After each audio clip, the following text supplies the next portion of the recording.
ஹரே கிருஷ்ணா கிருஷ்ணா கிருஷ்ணா ஹரே ஹரே, ஹரே ராமா ராமா ராமா ஹரே ஹரே. குட்டி கதைகள் 406. இதில் சமர்த்த ராமதாசர் கதை காண்போம். முன்பு ஒரு சமயம் ஸ்ரீ ராமபிரான் அனுமாரை நோக்கி பரம பதத்திற்கு வருகின்றீரா என கேட்டாராம். அதற்கு அனுமார், ஓ, என்ன பரம பதமா, அங்கே என்ன இருக்கிறது? அமிழ்தினும் இனிய ராம லீலா அமிர்தம் உண்டா?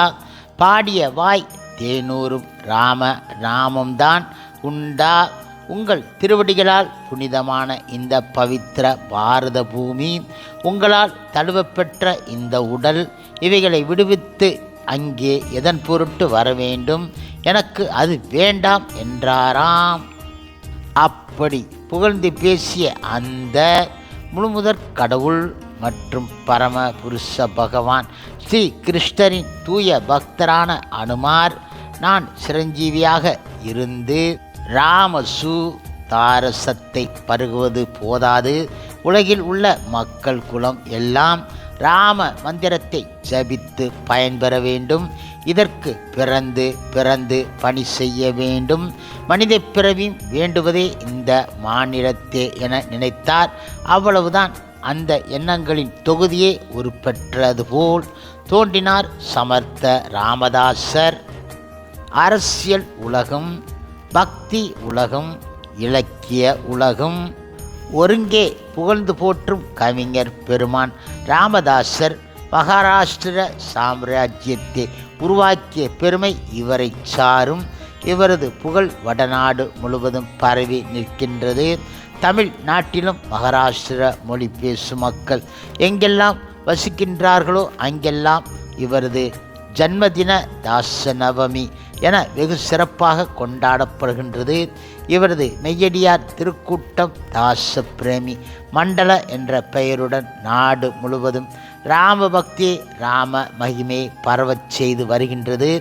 இதோடு கூட ராமாயண மகாகாவியம் வெறும் பக்தியை புகட்டும் நூல் கிடையாது, ஒழுக்கத்திற்கு முதன்மை கொடுக்கும் நூல் என்பதையும் பிரச்சாரம் செய்து வருகின்றது. இத்தகைய பெரியோர்கள் செய்த அற்புதங்கள் நிறைந்த சரிதம் தமிழ்நாட்டிலே பெரிதும் பரவவில்லை. நமக்கு அடுத்துள்ளது தெலுங்கு நாடு.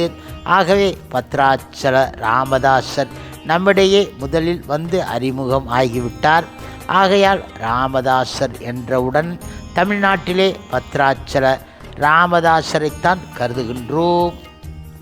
இப்பொழுது கங்கை மகா நதி, இந்த கடவுள் மா நதிக்கு சில குரோசங்கள் தள்ளி இப்பொழுது ஜான்புரி என வழங்கும் ஜோன்பூர் என்னும் நகரில் சூர்யாஜி பண்டிதர் என பெயர் கொண்ட அந்தனர் வாழ்ந்து வந்தார். இவரது கிருக லட்சுமியாய் அமைந்தவள் ராணுபாய் என்னும் பெண்மணி.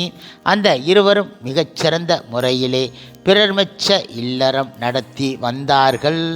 இவர்களுக்கு பிறந்த குழந்தைக்கு நாராயணன் என பெயர் இட்டார்கள். இப்பொழுது நாராயணன் சிறிய வயதிற்கு பிறகு நாட்கள் செல்ல செல்ல நாராயண் உடைய விஷமங்களும் ஊர் சுற்றுவதும் குறைந்துவிட்டன. வீட்டின் ஊர் அறையிலேயே அல்லது தோட்டத்திலேயே உட்கார்ந்து தியானம் செய்வதில் ஆழ்ந்து இருந்தான் ராமரை நோக்கி.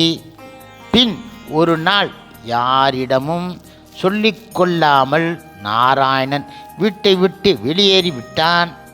அடர்ந்த காடு ஊரை விட்டுவிட்டு நெடுந்தூரம் வந்த நாராயணன் அந்த காட்டினுள் புகுந்து தன்னை தேடி வருபவர்களது கண்களுக்கு புலன் ஆகாத வண்ணம் நடந்து கொண்டு இருந்தான்.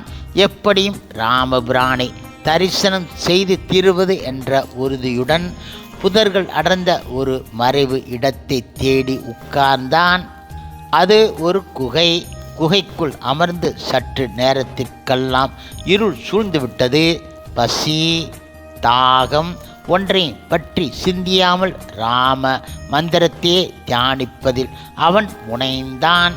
இப்பொழுது நாராயணன் மேலும் 7 நாட்களாக அனுமானை வழிபட இவனது உறுதியைக் கண்ட ஹனுமான் இவன் எதிரே தோன்றினான். இவனோ அவன் தாள்களை கெட்டியாக பற்றி கொண்டு எனக்கு ராமபிரானது அருள் பெற உபதேசிக்க வேண்டும் என இறங்கினான். அனுமானது முகத்தில் புன்முறுவல் தவழ்ந்தது. இப்பொழுது நாராயண் கைகளை பற்றி அழைத்து கொண்டு கால் நடையாகவே கிளம்பினான் ஆஞ்சநேயன். இப்பொழுது நாராயண் பெயர் ராமதாசர் என பெயராக மாறிவிட்டது. சாங்கிலி என்ற ஒரு நகரில் அதுகாரும் கண்டிராத ஒரு புதுமையை கண்டது. குருவும் சீடனுமாக இரு அந்தணர்கள் ராம பஜனை செய்து வருவதும் புதிய புதிய கருத்துக்கள் அமைந்த பாடல்களால் இறைவனை வழிபடும் முறையும் இசையின் இனிமையும் மக்களை மெய்மறக்கச் செய்தன.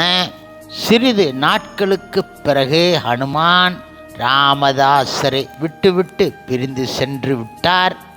இப்பொழுது ராமதாசர் தனி ஆளாகிவிட்டார். 10 வீடுகளிலே பிச்சை எடுத்து அதை பாகவதர்களுக்கு இட்டு தாமும் உண்பது, பிறகு பகவத் பக்தி, நாம ஸ்மரணை இவைகளை பற்றி மக்களுக்கு எடுத்து உரைப்பது என இப்படியே நாட்கள் கடந்தன. கடைசியாக ராமதாசர் கிருஷ்ணா நதி தீரத்திலே தவம் செய்ய உட்கார்ந்து விட்டார். தவத்தை கெடுக்க இந்திரன் முயன்று வெட்கி தோல்வியுற்று ஓடிப்போனான். தாசரது உறுதி மேலும் வலிமை உடையது ஆயிற்று.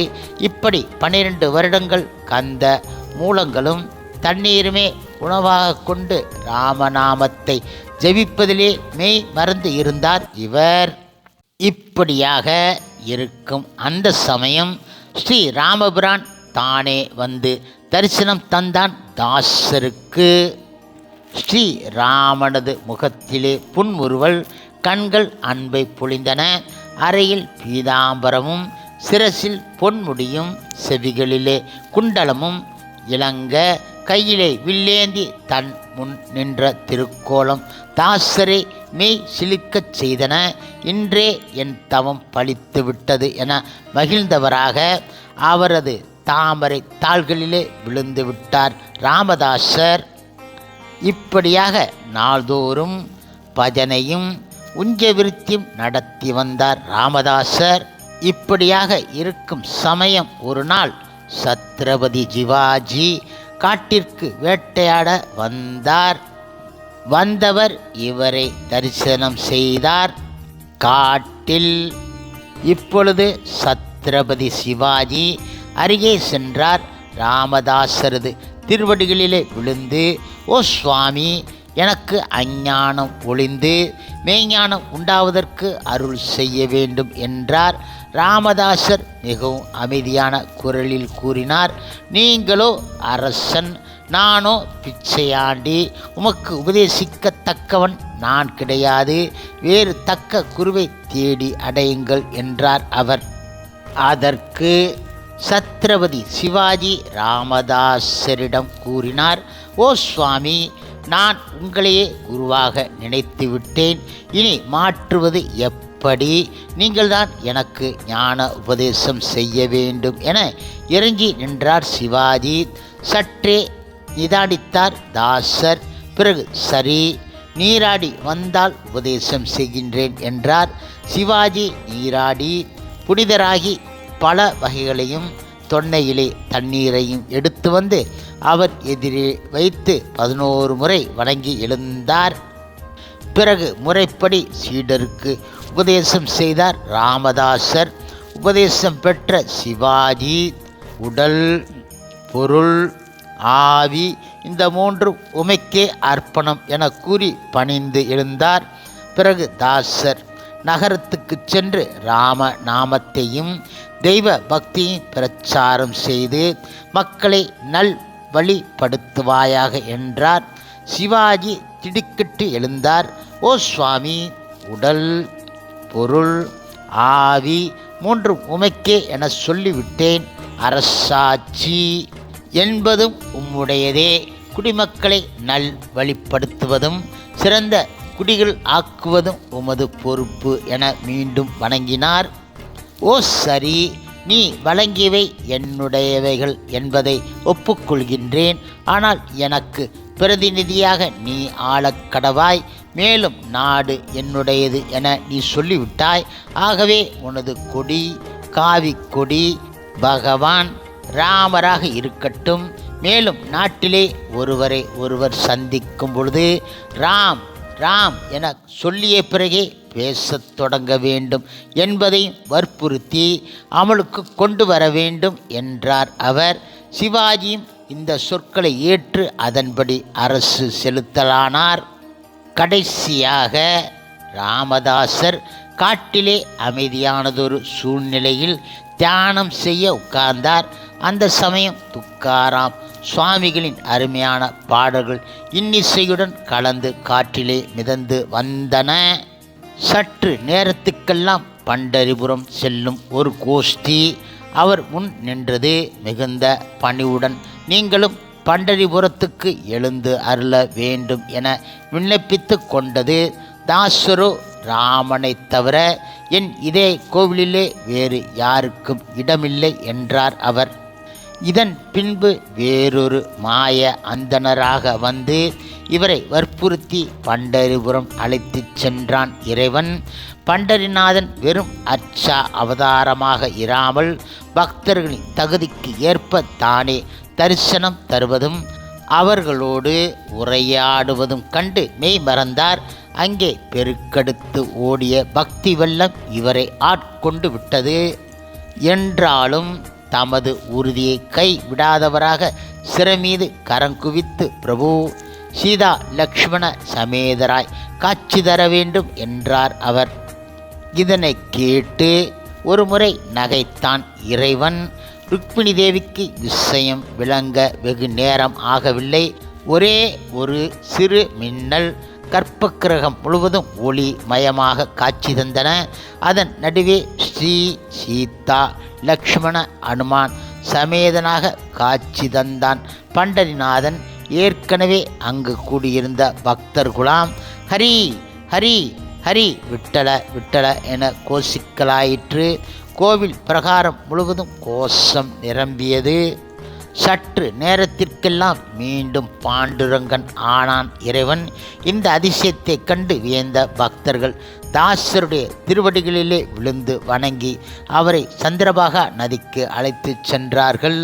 வந்த கூட்டத்தினர் ராமதாசரிடம் ராம நாம மகிமை பற்றி தாசரை பேசும்படி கேட்டு கொண்டார்கள் பக்தர்குலாம். இதன் பின்பு தாசர் அற்புதமாக ராமநாமத்தையும் மக்கள் நல்வாழ்வு பெற்று வாழ்வதற்குரிய வழிகள் எவை என்பதையும் விளக்கி கவிமாரியும் இசைமாரியும் பொழிந்தார். மக்கள் மந்திரத்தால் கட்டு உண்டவர்கள் போல் மெய்மறந்து செவிமடுத்தார்கள்.